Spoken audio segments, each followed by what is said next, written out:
কি ব্যবসা? আমার নাম স্বপন মিত্র।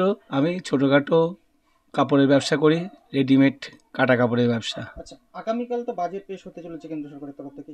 কি দাবি এবং কি প্রত্যাশা থাকবে সরকারের প্রতি? দাবি তো একটাই, আমাদের সাধারণ মানুষ নিয়ে কাজ। সাধারণ মানুষ যাতে দ্রব্যগুলো কিনতে পারে, আমরা যেগুলো বিক্রি করি জামা কাপড়, মানে কম দামের জামা কাপড়, এইগুলো দামটা যদি কম থাকে তাহলে মানুষ কিনতে পারবে, আমাদের ব্যবসাটা একটু ভালো হবে, এই আর কি। না, আগের বারে যে বাজেট পেশ হয়েছিল তার তুলনায় কি একটু চাইছেন? আগের বারে বাজেটের যা পেশ হয়েছে আমরা কোনো সুফল পাইনি, ঠিক আছে। আর একটা কথা বলতে হয়, সেটা হলো জিএসটির ব্যাপারে। এই আমরা কলকাতা বিভিন্ন হাটঘাট থেকে মাল কিনে নিয়ে আসি, সেখানে কোনো জিএসটি বিল আমরা পাই না, কিন্তু আমাদের রাস্তাঘাটে যখন মালগুলো আনি তখন পুলিশ বা জিএসটি অফিসাররা আমাদেরকে ধরে ভীষণভাবে হ্যারাসমেন্ট করে এবং প্রচুর টাকা ফাইন করে।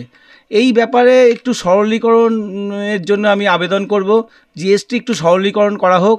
আমরা চাই জিএসটি দেব, আমরা ট্যাক্স দিয়েই কাজ করতে চাই, কিন্তু দেবটা কার কাছে? কোনো রকম সেরকম কোনো পদ্ধতি নেই সরকারের। এইগুলো সরকার যদি একটু ভাবে তাহলে আমাদের খুব উপকার হয়, আমাদের না, আমাদের মতো ছোটোখাটো ব্যবসা সবাই উপকৃত হয়। মৃত্যুঞ্জয় চক্রবর্তী, বনগাঁ হাবিস।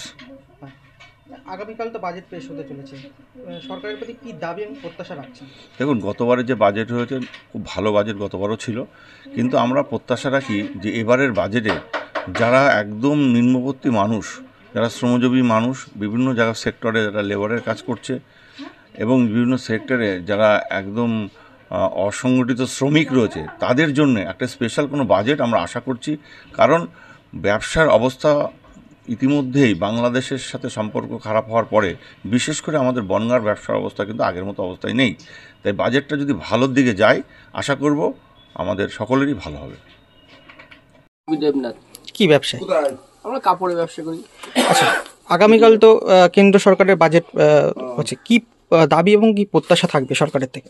সরকারের প্রত্যাশা মানে যদি আমাদের জিনিসপত্রের সুতি বস্ত্র জিনিসের দামটা একটু কমে যায়, মানুষ কিনতে পারে। আমরা তো গরিব মানুষ নিয়ে যে আমাদের ব্যবসা, এবার তাদের যদি দামটা কমে যায় মালের, তাহলে ওরাও কেনাকাটাটা ভালো হবে, তারাও কিনতে পারে। আর আমরা চাই যে কেন্দ্র যে বাজেটটা বেশ পেশ হচ্ছে তাতে সবার যেটা সুবিধার্থে এমন কোনো বাজেট। আচ্ছা, আমি একটু পরে আগের বার যে বাজেট পেশ করা হয়েছিল, মানে তার তুলনায় কি একটু সুরাহা যাচ্ছেন? হ্যাঁ হ্যাঁ, যেটা আগের বার যেটা তার থেকে যেটা একটু সুরাহা হয়, আর একটু সুরাহা হলে আরো ভালো হয়। ঠিক। Ratan Kumar Pal, oil mill. আগামীকাল তো বাজেট পেশ হতে চলেছে কেন্দ্র সরকারের, কি দাবি রাখবেন এবং কি প্রত্যাশা থাকবে? মোটামুটি আমরা সাধারণ মানে ছোট ব্যবসায়ী, আমাদের মেইন টার্গেট হচ্ছে ওই রেটটা কমানো, আইটির স্ল্যাব কমানো এবং রেট কমানো। তাদের কি সুবিধা হবে? তাতে আমরা যারা আইটি দেই তাদের সুবিধা আসবে, ব্যবসার প্রতি সুবিধা, ব্যবসায়ী, হ্যাঁ, ট্যাক্স পেই যারা, তাদের সুবিধা আসবে। আর কি দাবি রাখছেন? জেনারেলি বাজেট মানেই কেন্দ্রীয় সরকার ট্যাক্স চাপাবে, জিনিসপত্রের দাম বাড়বে, এভরি ইয়ার এইটাই তো দেখা যায়। গতবার যে বাজেট পেশ হয়েছিল তাতে কি অসন্তোষ? সাধারণ লোকের কোনো সুবিধা আসে না। একই রকম থাকলে এবার তো বলছে অনেক কিছু হবে, অর্থমন্ত্রী অনেক কিছু দেখাচ্ছে, এখন বাস্তবে কি আসবে সেটা পরের ব্যাপার।